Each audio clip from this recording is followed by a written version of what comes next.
Hey everybody, and welcome back to the Duke Wisdom Podcast. Ben McCormick here with Clinton Weaver for another try of our podcast. We've had some audio errors going on here to start.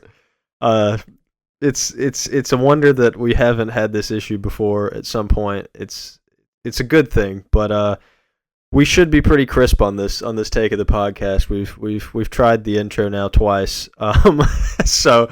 We should be good. Everything good on your end right now, Clinton? It's either third time's the charm or three strikes and you're out. I'm not sure which, but we'll give it another shot. Well, let's hope for third time's a charm. We're talking about the Duke Army game in today's episode, and a little bit about the upcoming Kentucky game, where the current number 7 Blue Devils, who might move up a spot in the poll, might stay exactly where they're at, or playing the currently number 23 Kentucky Wildcats, who could end up moving in the AP poll as well, up a few slots, maybe around 20. Not that any of that really matters a whole lot, but a very experienced Kentucky team that will provide probably the first real test of the season for Duke.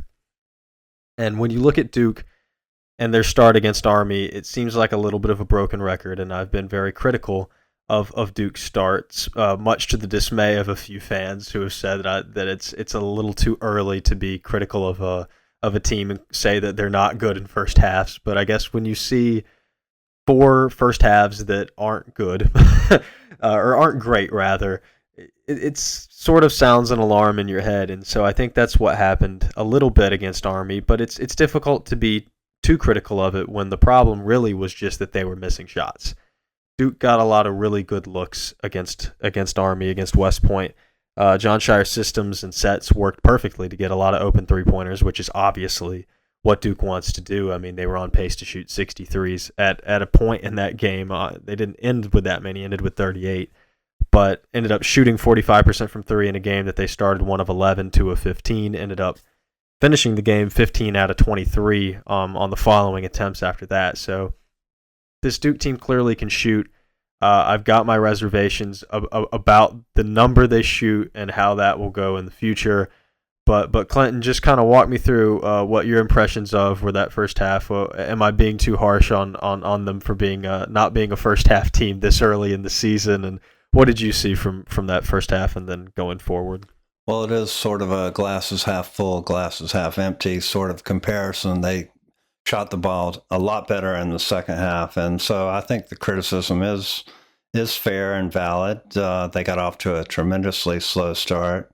You know, they say you live by the 3, you die by the 3, and they were definitely dying by the 3 at the beginning of that game, going 1 for 11 out of the gate, and Caleb shot a really bad air ball that was probably 2 feet wide right, which would be, Buffalo Bills standards, but not really what you want in basketball. They needed to move the goalposts over a couple of feet for that shot. And but they turned it around, and the analytics guys say, what, you're supposed to shoot threes and layups, and that's what this team is trying to do. And hard to quibble with 45% from three-point land, which is what it all added up to when it was all said and done. I've been clear, I think, in the past that I have my doubts about the team's three-point shooting, and not that they're not good shooters, but that sometimes when you live and die by the 3, you want another option. And in the past for Duke teams, you look at the 2019 team, which was, a sorry three-point shooting team, so not a great comparison perhaps, but you had a Zion Williamson that you could bank on with interior post play. You had Marvin Bagley that you could bank on in interior post play in 2018 if Grayson Allen, Gary Trent, they're not making their threes. 2015, Tyus and Quinn, they're not hitting. What do? You give the ball to Jaleel on the block. I think that for this Duke team, what I'd love to see is Kaman Malawach or somebody step up to be this, okay, we can't get something going downhill from the three-point line. We need an option in the paint, around the paint, in the mid-range. What does that look like? And so far, we haven't seen that. And I'm not so sure that Kaman is the exact fix for that, because he is a guy that so far looks like he needs to be set up by teammates, kind of dump down passes, lobs, that kind of thing. And that's very similar to Derek Lively, very similar to Mark Williams. And those guys weren't your ultimate trump card. You had that in other places. You had that in Paulo Banchero. You had that in to a lesser degree to Kyle Filipowski. And so I don't know where that comes from exactly. I know that Cooper Flagg has a very good mid-range game, and that is something we could see become Duke's sort of, okay, we can't get a three to drop. Can we get it from Cooper in the mid-range? There's certainly good downhill dribble action from Caleb Foster, sometimes from Tyrese Proctor as well. But it's difficult to get those looks if you're not making threes, because that enables a team to play pack line defense. I mean, what is your concern level when it comes to Duke not having a sort of interior post play and interior scoring presence so far this season? Well, I think if there is a weakness, it would be that we have one legit center in common with no backup. But I'm okay with Cooper as that go-to guy. He reminds me a lot of Paulo in terms of how he can initiate from the outside and still get to the hoop. You know, he's a better creator for others probably at this stage than Paulo was when he was a freshman. And there's just so many options on this team. Khan can get to the hoop. Caleb can get to the hoop. Proctor can get to the hoop. Sion James can get to the hoop. So there's just so many weapons. And if we're stuck, I'm comfortable with the idea of giving the ball to Cooper. Like I remember John Shire saying to Filipowski at one point last year, Kyle, do something. That was like his genius instruction to Kyle. So I'm okay with that. You know, give the ball to Cooper and say, do something. And we'll see how that goes.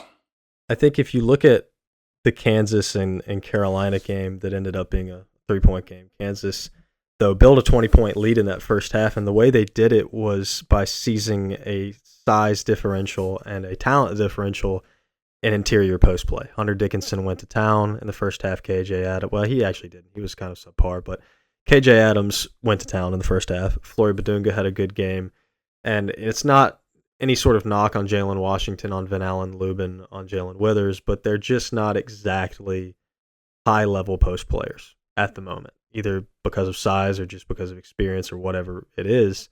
But Kansas knew they had an advantage there, and they were able to seize it.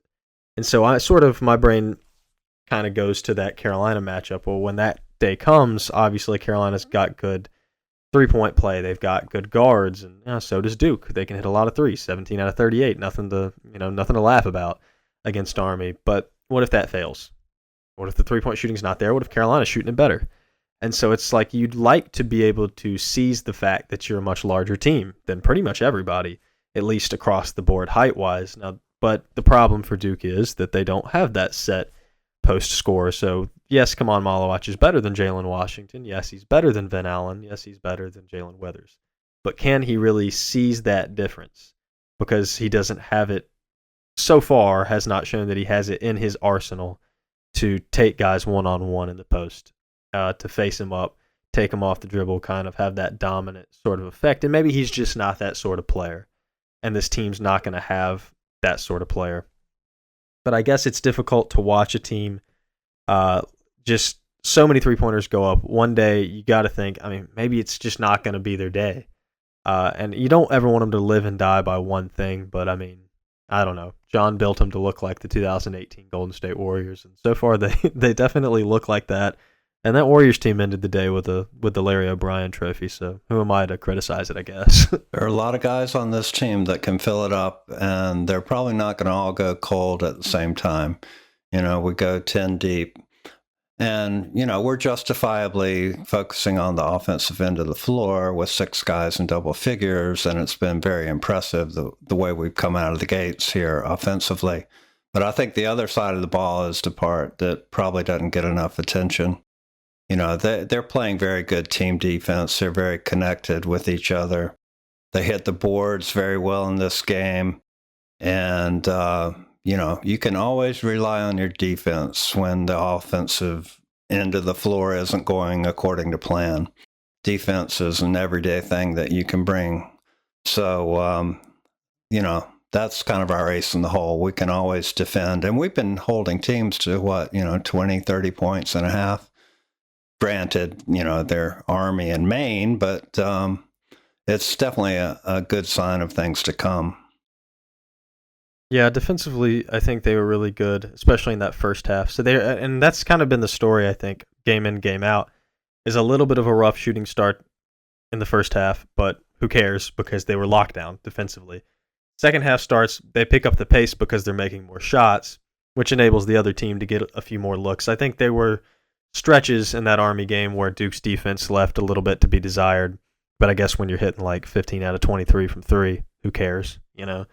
So and Army did have 20 points at the half, and previous game, I think Maine had 21 at the half. So that's not too shabby on the defensive end of the floor.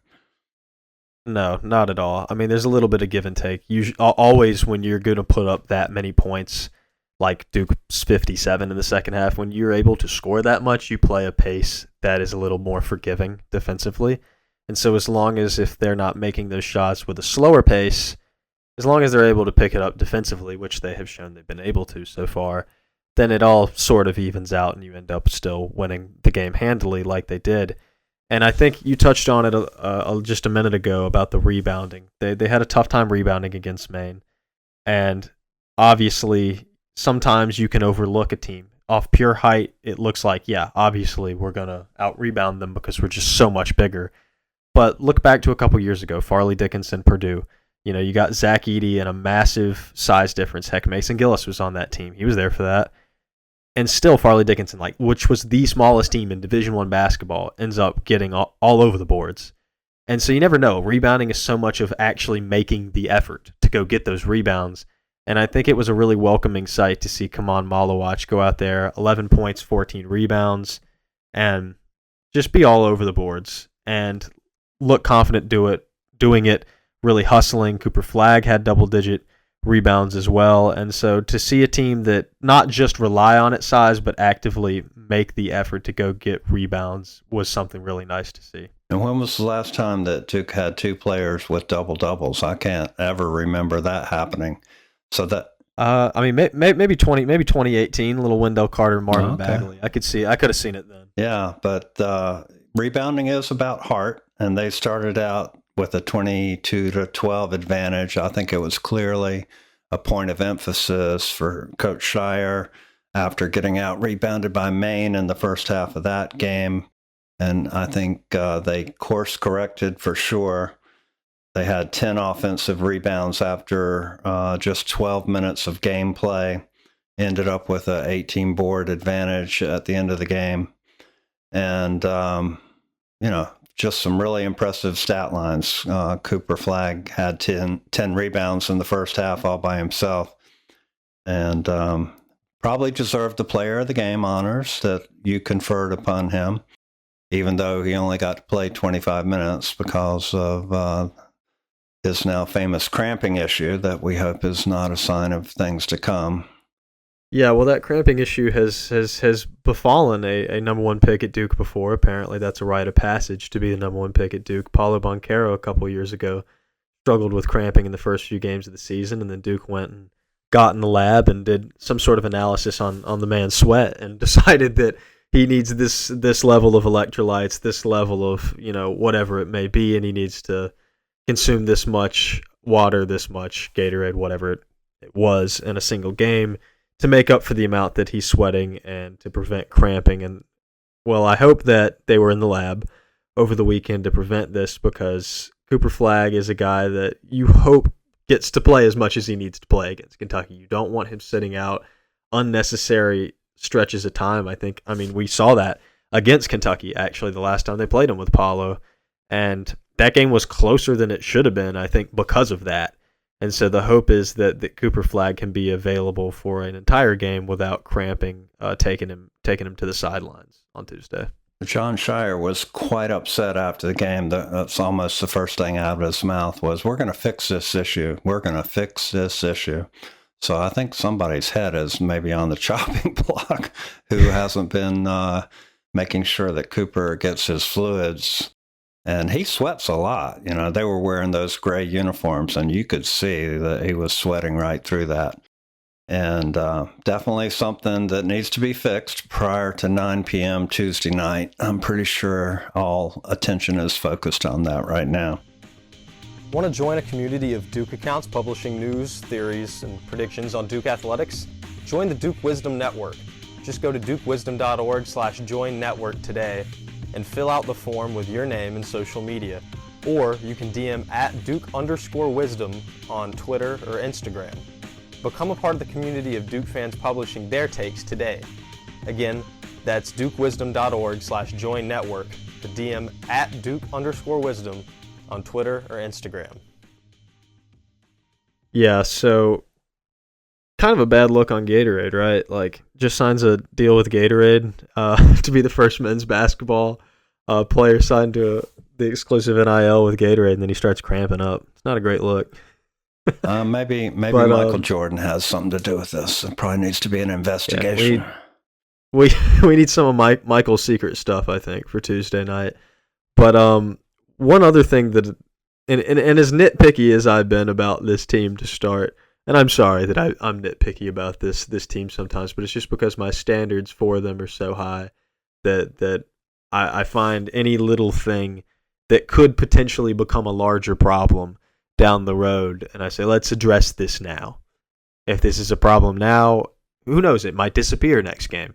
Or it might be something that snowballs, and you don't want that to happen. You want to prevent that kind of thing. So I'm quick to point that out. But something that I love about this team is the victory by committee type ordeal it's got going on. When you talk about scoring 100 points with your leading scorer scoring 15, I think that's pretty special. The depth that this team has displayed and is able to boast on a daily basis, and I mean, it's been a consistent thing, that it hasn't been like, oh, Cooper Flagg just went off. There was no stopping him, and that's why Duke won. I mean, that hasn't really happened yet. Like, Kahn's had some really hot shooting days, but it's been victory by committee every single game, and I think that that's what makes this team so special. It's like one guy can fail on a given day, and he's going to get picked up by somebody else. Yeah, you mentioned those 6 guys in double figures. That's now happened 2 consecutive games, and I think that really is something very dangerous about this team. Right. It was very evenly spread. Kahn with 15, even though he started out very slow. Looked like he might have spent a little too much time reading his own press clippings. But he came around, ended up 4 out of 6 from 3. Proctor right behind him, and Proctor had a nice second half, hit 3 3-pointers in a row. Had 14, Cooper had 13, Sion had 12, Common had 11, Caleb had 11. That's really nice balance, and the minutes are pretty balanced as well. It looks like Shire has sort of figured out what his rotation is going to be. I assume Flagg's going to get a few more minutes once he figures out the cramping thing. But, it looks like Knipple and Flagg are going to lead the way in minutes with Foster and Proctor right behind, and Malawach probably in the 5th position, and then after that, it's going to be Brown, Gillis, and James, and they're all getting close to 20 minutes a game, and I really like that balance. And how do you game plan for that? You got 8 guys you got to stop. You're not going to stop 8 guys. You might have 1 or 2 that has an off night, but no way are 8 going to have a bad game all at one time. Yeah, so my difficulty naming the player of the game has sort of been a good problem, I would say. I mean, there's been years where it's been pretty obvious who should get it pretty much every game. Like 2019, Zion and RJ Barrett is pretty much a shoo-in. There's going to be one of them every single game. And so far, I mean, it's kind of, you can argue it's been Cooper and Kahn every single game, that one or the other. But this game, I mean, a strong case can be made for Tyrese Proctor because of 0 points at halftime. And then he goes for 14 in the second. He pulled a reverse Cooper Flagg. And then you had, come on, with a 11 and 14 double-double. That's a big game. But I think when you have those close stat lines, the thing that always ends up putting Cooper ahead of everybody else is just those secondary stats. When you talk about 3 blocks, the only other player on the team with a block was Tyrese, weirdly enough. And he had 1. Steals, Cooper leads the team with 2. That's tied with Sion. But assist, again, he's got 3, and that's a solid number with the 13 points and 11 rebounds, and that just puts him over the top because he does everything. He impacts winning at every single level. And so for him to kind of lose out on a player of the game, he has to be thoroughly outplayed. And I think thoroughly outscored is probably the key to that. And so far, Kahn's the guy that's proven that he can do that on a consistent basis. I'm still waiting for a breakout scoring performance from somebody else, namely one of those two returning backcourt players, in Caleb and Tyrese. Well, I'm giving my first half player of the game to Cooper Flagg with a slash line of 13, 10, 2, 2, and 2. And I'm giving second half player of the game to Tyrese Proctor because he did rebound nicely, hit 3 threes in a row, really got the crowd going and pumped. And, Flagg was on the bench at that point. So I got to give second half MVP to Tyrese. Well, maybe we're going to get a little bit more out of Tyrese for a full game, out of Caleb in a game, because it feels like we're going to need him against Kentucky. The two returning players that have been in those big moments in a Duke jersey. Now, obviously, Mason Gillis has been in massive moments. He played in the national championship last year. Sion James has been in big moments. Malik Brown, they've been around the college game. But this is a game that, against Kentucky, feels like the obvious is Kentucky's more experienced. Not more experienced together, because this is a team stitched together from the transfer portal with a new head coach and everything. But they're experienced. Every player in the starting lineup, 21 or 22 years old. Duke's oldest is 20, with going as young as 17, or just very newly 18 years old in Kaman Malawach's case. But Duke is definitely younger.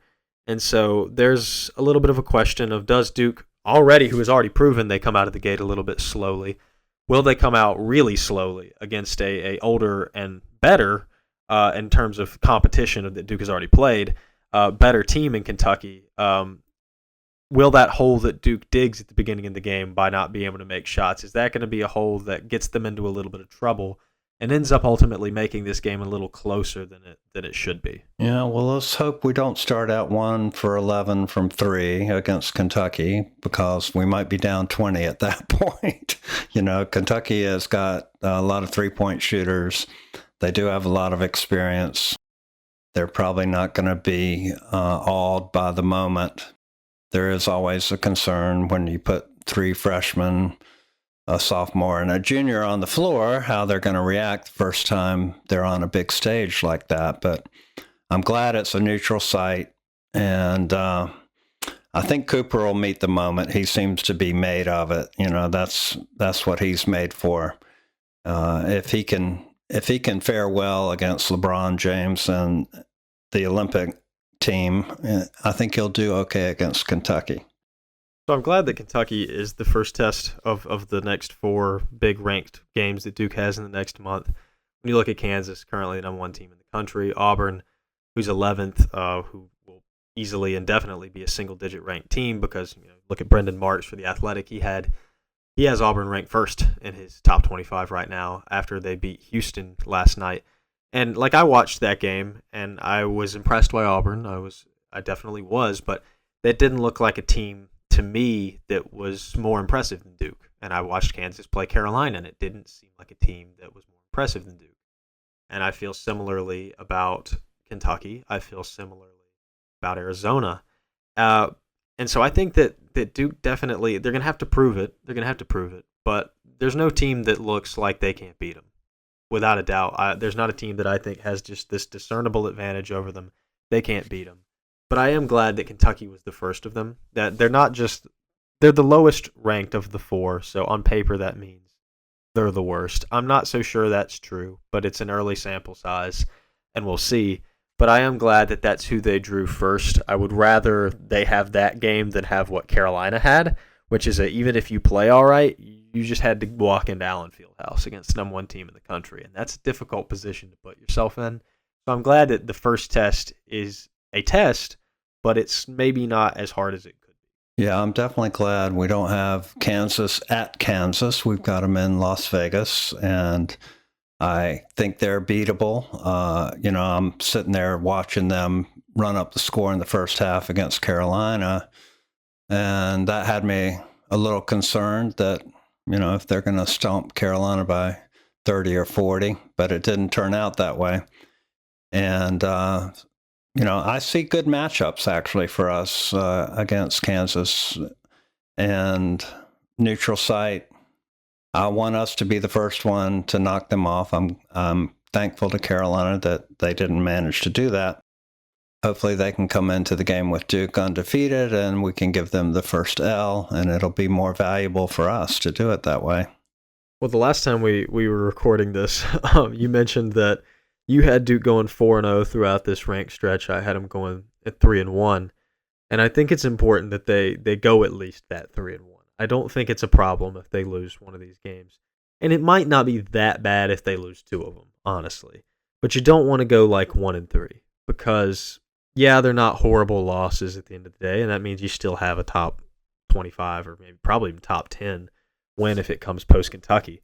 But you're going to have a good win on your resume, but it's really difficult to make it up in the ACC this year. We have another season in the ACC where every single team is just kind of or they're straight up bad, except for like Duke, Carolina, Wake Forest, maybe one or two others are serviceable teams this year. But I mean, you look at Virginia Tech's bad, Florida State's bad, Georgia Tech just picked up a loss they really should not have picked up. Stanford, love him, but Jalen Blake's being one of your top offensive options is probably a bad sign for the Cardinal. And so it's tough, and it's one of those seasons, once again, where everybody's going to view the ACC as kind of being below the Big 12, the Big 10, the SEC. And every single loss you pick up in ACC play is a knock you down a seed line loss. And so you don't want to put yourself in a position where you enter conference play as a 4 seed. Because if you enter conference play as a 4 seed, you really can't get much higher than that. You can get up to like a 3. But if you enter conference play a 1 seed, even if you screw up a little bit, you're still going to be a 2 seed. That's pretty good, I think. Yeah, that's unfortunate, but like it or not, these 4 games that are coming up are going to drive the seeding for Duke, with the possible exception of the 2 Carolina games. And that depends on how Carolina does, but you're pretty much going to have your fate signed, sealed, and delivered after you play Auburn, and some really good idea of where you're going to end up, whether it be 1, 2, 3, or 4. And hard to move up or down very much after that. So these games are critical. Yeah. So Duke basketball 2-0 right now. The women's basketball team's actually, they're 2-1. So I covered their first game in person. Then they won at Liberty, lost a close one at number 18 Maryland this afternoon. So they took their first loss of the season. Let's hope the men's team doesn't follow suit with that. But so far, a good start to the season. There are a few things to acknowledge that maybe need to improve. And I've told some people this, but I feel like watching this Duke team, I've seen very few Duke teams that, to me, scream, yeah, this looks like a Final Four team. Like, I see this being a team that just off pure talent and what they can do, they're going to make the Final Four. That's what it feels like to me. But they don't, but I have yet to determine whether this is a team, and that'll come with a lot more time, but whether this is a team that can make that next level step to being a national championship team. And I think that's what comes with the territory of, well, you can't have these slow starts every game. That can't be a thing that defines this team, because eventually it's going to bite you in the butt. You can't come back from it. And so it's the little things like that. It's the finding your identity when your back's against the wall. And those are things we just haven't seen, and they're going to come with time. And so we'll see what this team's made of, and I'm really looking forward to see a little bit of what this team is really made of against Kentucky, because and a good opponent. But I will say, as much as we wrote off Arizona State and as bad as they looked, right? Just played Gonzaga today and only lost by 8.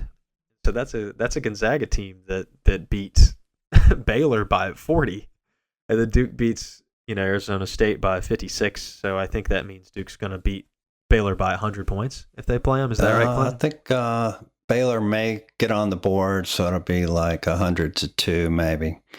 Something like that would be a reasonable outcome to expect there. Yeah, for sure.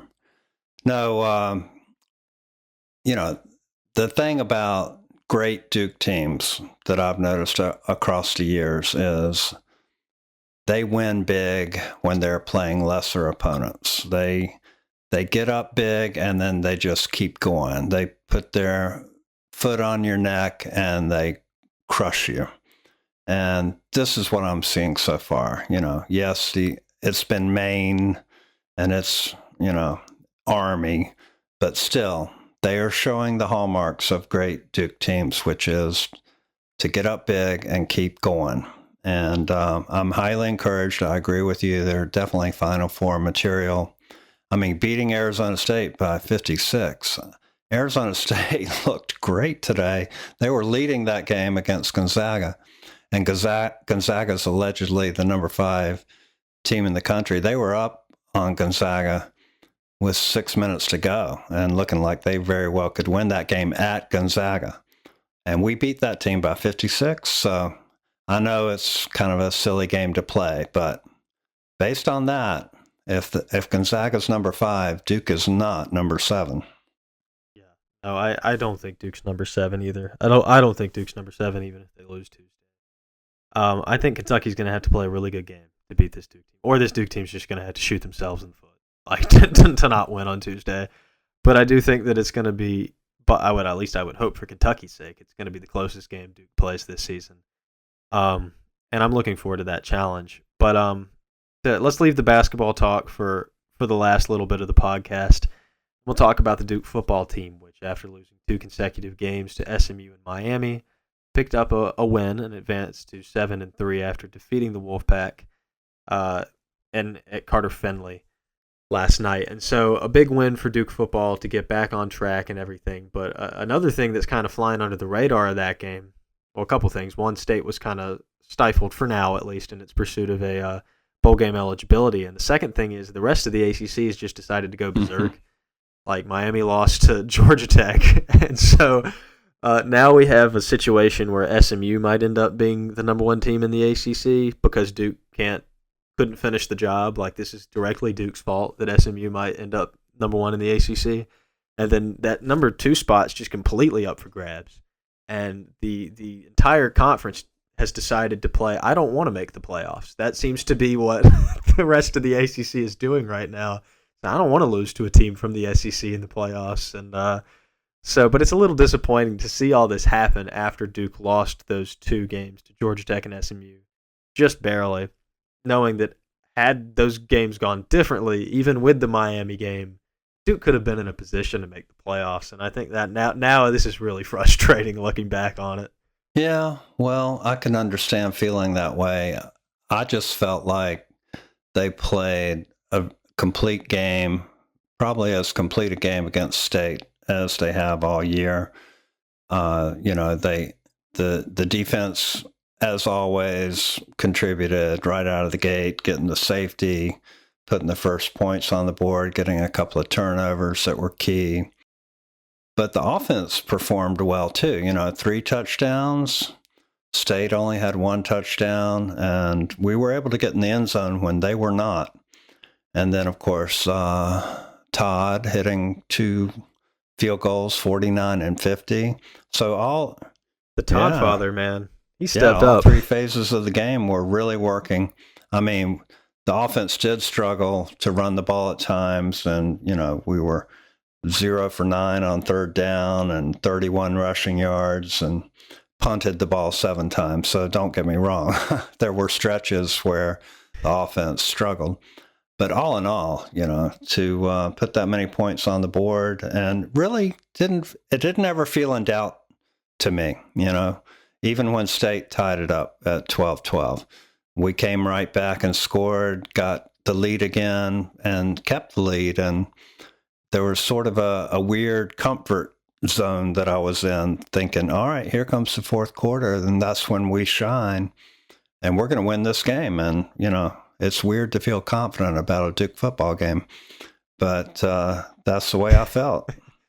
Well, they were already heading for a bowl game, but now they're heading for a little bit better of a bowl game, perhaps, and with a chance to make that an even better bowl game, because they've got their last 2 games against Virginia Tech, who's really not a slouch anymore. They didn't look great to start the season. They're not so bad anymore. And then Wake Forest in the final game of the season. Duke would like to think you're going to finish this season at least 8-4, with a good chance to be 9-3, though. And I think a silver lining and something that I'm looking forward to seeing as the season goes on is, well, they're finally sort of slowly convincing Malik Murphy that he actually has legs and that they work and that he can run. And he had a rushing touchdown against the Wolfpack, and he was -5 on yards because why not?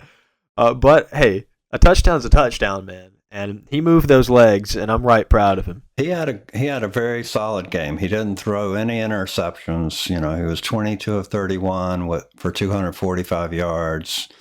That was an interesting series down there on the goal line because they brought in Grayson Loftus to run the ball and then took him right back out and put Murphy back in. And then, so who would expect Murphy to run the ball, right? Because that's not what he does. And so I thought that was a pretty shrewd play call. Probably no one in the stadium would expect a called run for Malik Murphy to happen. And by golly, he got into the end zone.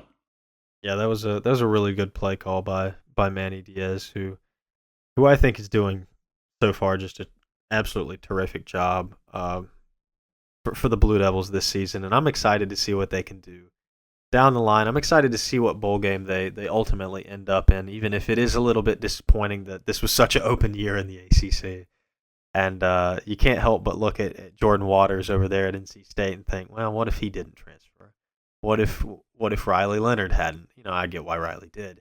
But, if a couple things were different, this team would have been, I think, in a position to finish this season 11-1 or, heck, even 12-0 if they had, Riley Leonard. I mean, they were right there with Miami for 3/4 of that game. So if they had they were just a little bit stronger. And it's just, man, there was an opportunity here.